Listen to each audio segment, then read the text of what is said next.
The Realty Debate with Manisha Natarajan, powered by Reliance Home Finance.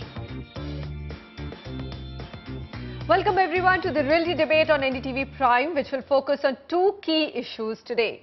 First, the urban mess of India and the challenges India's cities face. A topic begging our attention after an Indian Institute of Science report declared that India's favourite city and IT capital, Bengaluru, has a bleak future. It did not rank Mumbai highly either. So while you're coughing up a large chunk of your life savings to buy an apartment in any of the metros of the country, are they really heading towards a nightmarish living experience? Our second discussion follows the buyer's rage this summer against developers on delayed projects.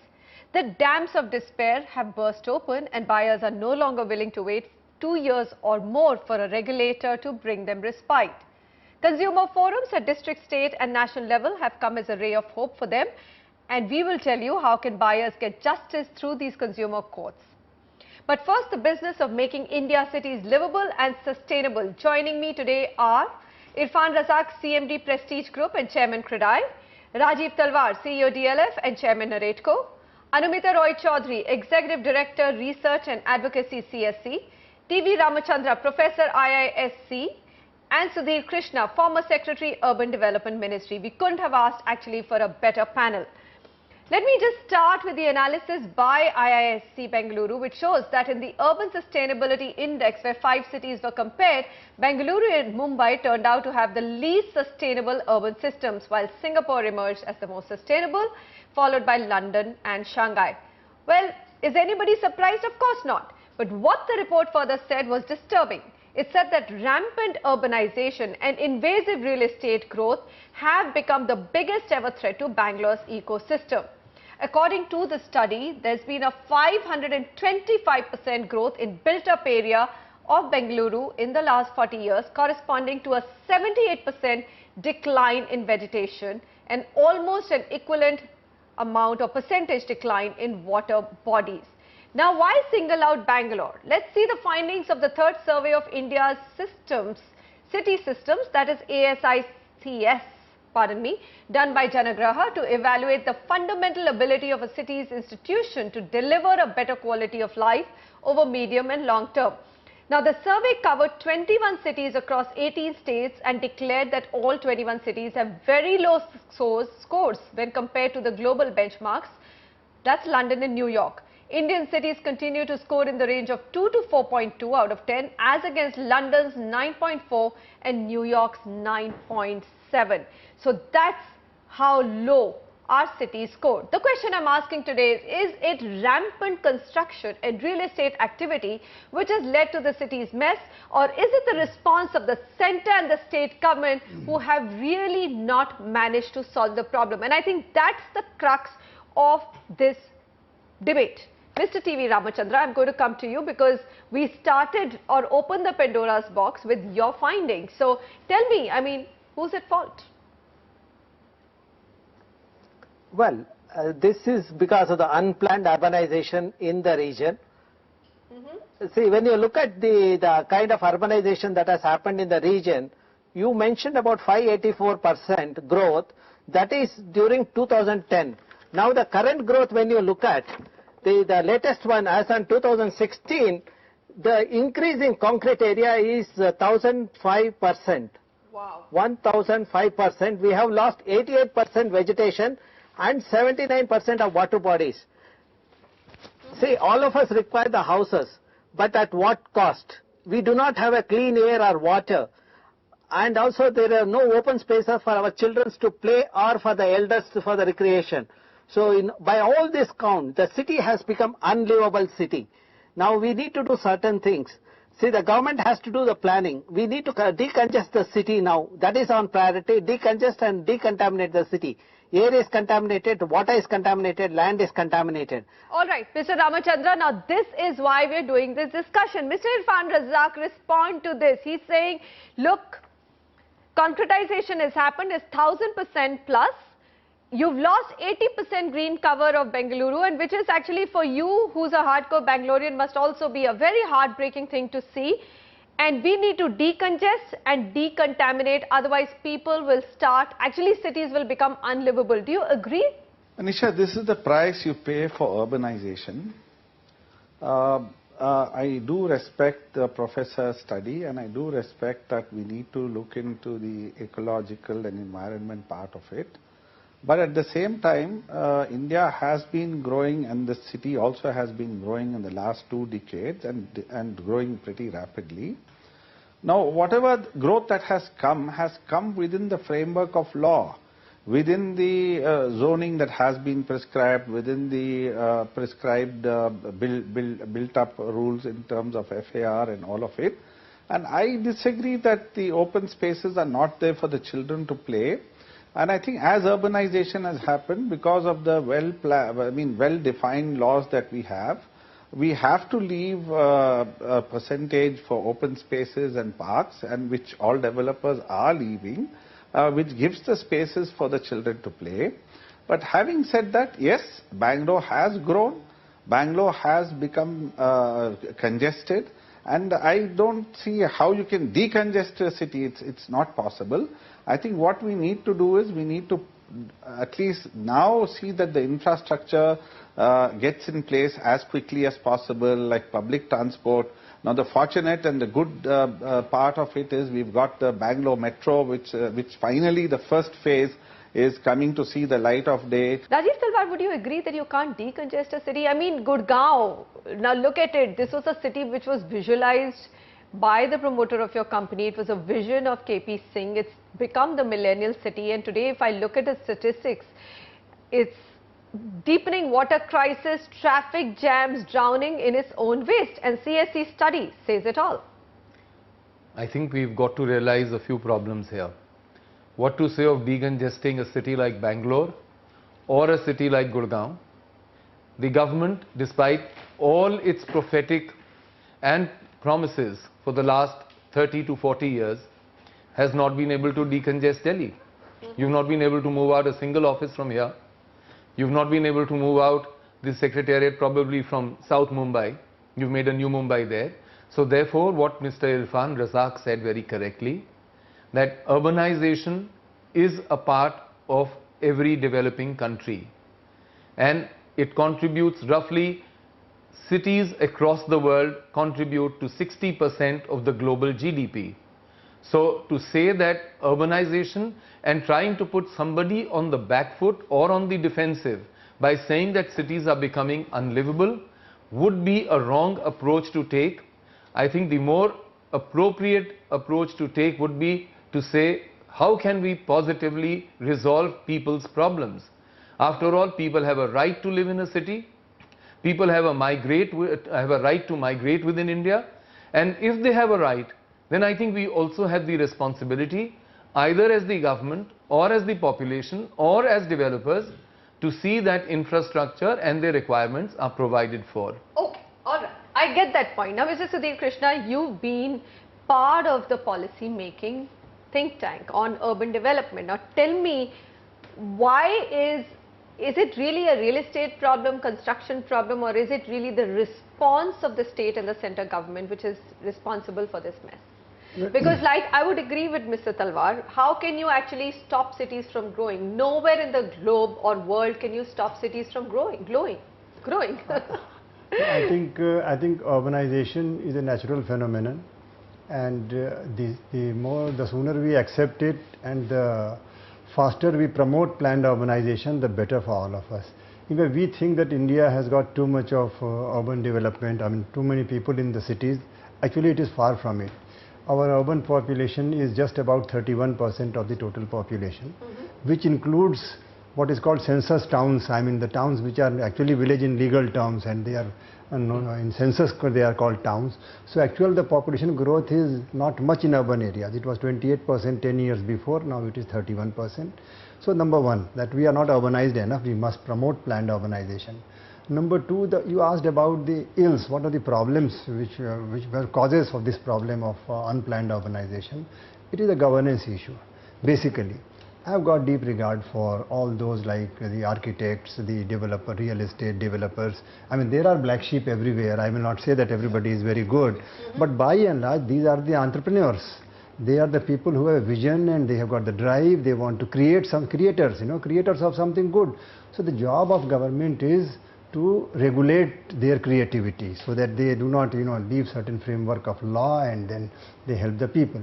Now, third thing I would say, the government itself has got a lot of potential to become a model developer by redeveloping its own estate. In government we redeveloped the new Moti Bagh. Old Moti Bagh became new Moti Bagh. 10 times the floor area we developed, and is it not looking much more glorious than before? And plus it's completely eco-friendly project. There is zero waste in that project. Absolutely. I get that. Now, Anvita, I'm going to come to you. Between IISc and CSE, you're the watchdogs, and your role is really important because it keeps the public conversation on that we are losing sustainability of cities is very important. We know all the problems, and they'll be there in the supers. We'll flash the graphics of all the cities and the water crisis that we have. What is the solution? I mean, we keep saying the response of the government is not enough. Municipal bodies are not equipped to actually handle all of this. What is the solution? To me, it just seems that we keep discussing the problems. So let's look at it this way. One, that if you really look at the new estimates from the World Bank, what it shows is that the built-up area outside the municipal or the official limit of the city today is actually more than the built-up area inside the city. That means a huge population growth that is taking place outside the city limit today, and that is a low density sprawl.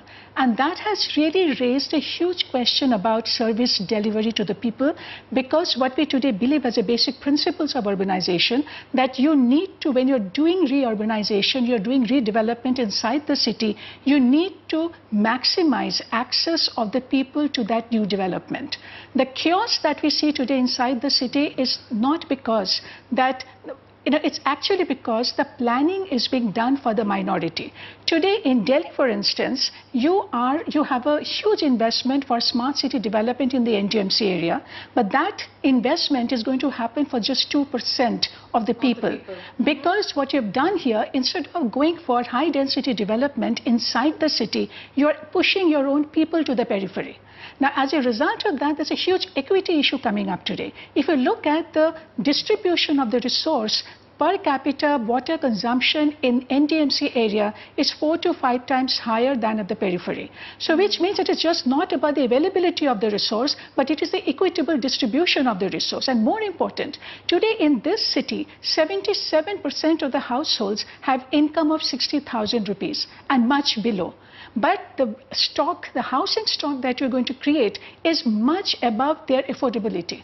Okay. And as a result, so if we do not address this larger issues of resource distribution, bringing people close to the infrastructure that you're creating, and today particularly, as you know, that in Delhi, to fix this problem, you need to come into solution.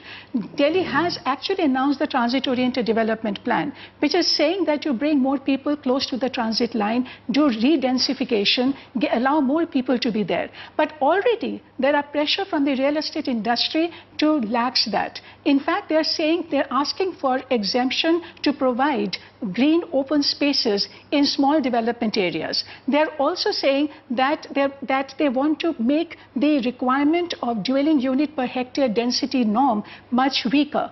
Now, therefore, we cannot have those kind of pressure building up. So the solutions will have to be worked out. In fact, the policies are already focusing on solution. Question is, are we going to block this implementation or not? Okay, I think we've gone in various directions because it's obviously a really, really large issue. I think I just want to come back to sustainability. And I think, let me just get everybody's viewpoints. We all know the problems. Mr. Razack, let me start with you. What would you want to make Bangalore sustainable? Yes, open spaces are created. Yes, developers are working within the bylaws. No one's flouting any norms. But But there is a real big staring problem in terms of livability of Bangalore going down. How do you think it can be fixed?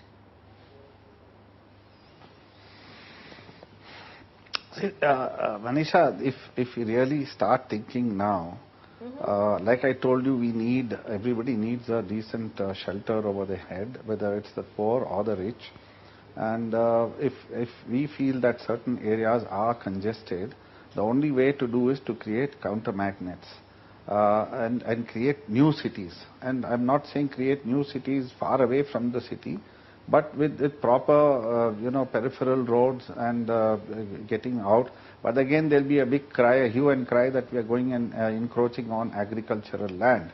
But if you really look at it, certain pockets should be created where we do a completely brand new development, brand new city where there is water available, where there is natural resources available, and see that we sort of allow more growth happen there, and then have the core areas where it's already fully developed, and not allow those areas to cool off and not allow any more development there. All right, fair enough. TV Ramachandra, you've got Bengaluru's largest developer actually talking your language and saying there's also always a possibility of actually creating newer cities around Bengaluru to decongest Bengaluru. But again, land will be swallowed there as well. I mean, your idea of decongesting is a phenomenally good one, but how is it going to be possible? Without taking up or sucking if there up is more a will, land. it is... See, if there is a will, there is a way. For example, the Tanjavur, Kumbakonam and Tiruvallur, if you look at that, the people from the villages come to the city, they work and they go back. That means providing the improvisation of the infrastructure makes the people to come to the city, they work and they go back.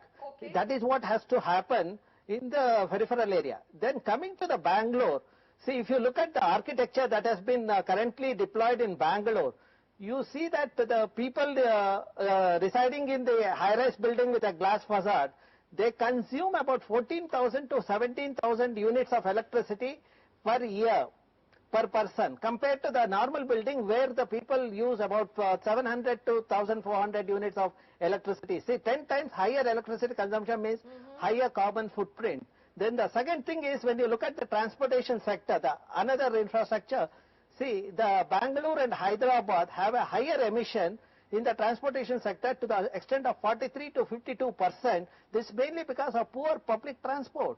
See, Yes. there are some improvement, but that improvement is not at the phase of how the buildings are coming up. Okay. See, Mr. Razack talked about the shelter. See, I can have the shelter, but I should also have the clean air and water. And adequate water. If there is no adequate water, then there is a serious problem in the city.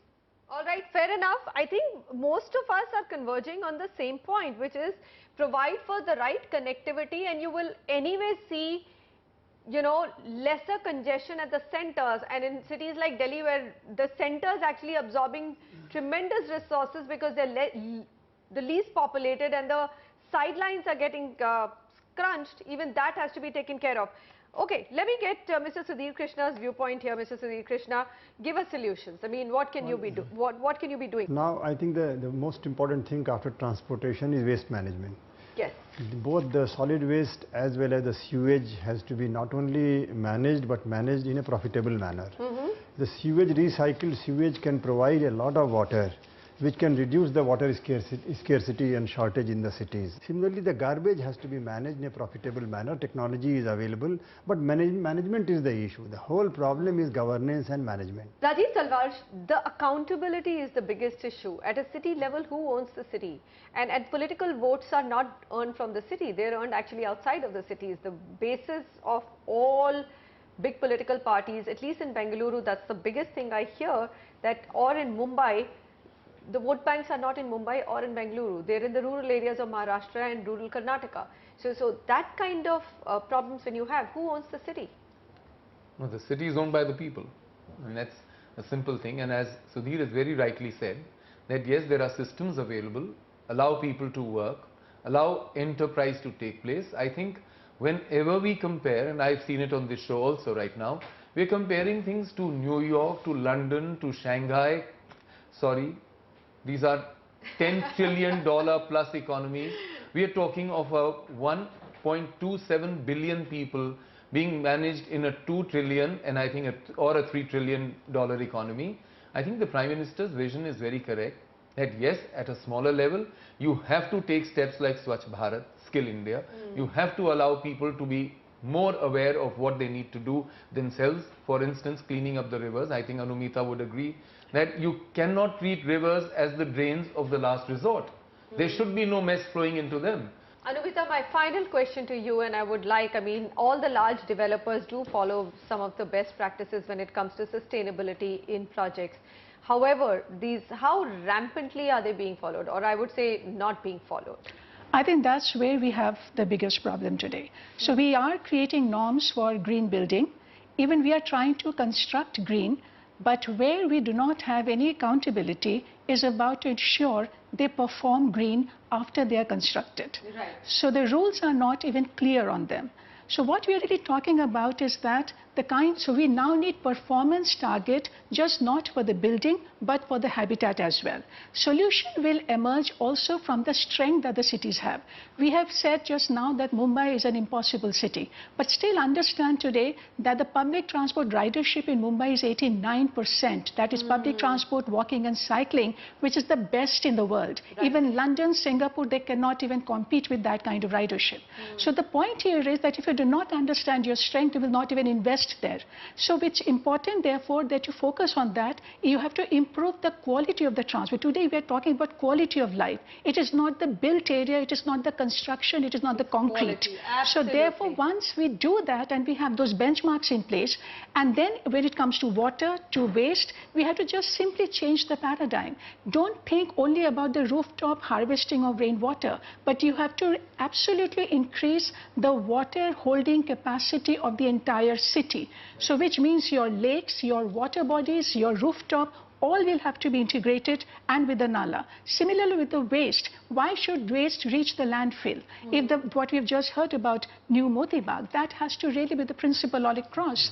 So the moment you make that the basic of urban growth planning and accountability, only then we will begin to see the solution. In fact, I've heard that in Bangalore, which is taking a lead, the citizen participation is so lovely in that city that you can't actually, it's become a rule that plastic will be nabbed, and you also have to do waste segregation at colony levels. I think that's the crux of it. It's now, we've all realized that governance may or may not come to our rescue.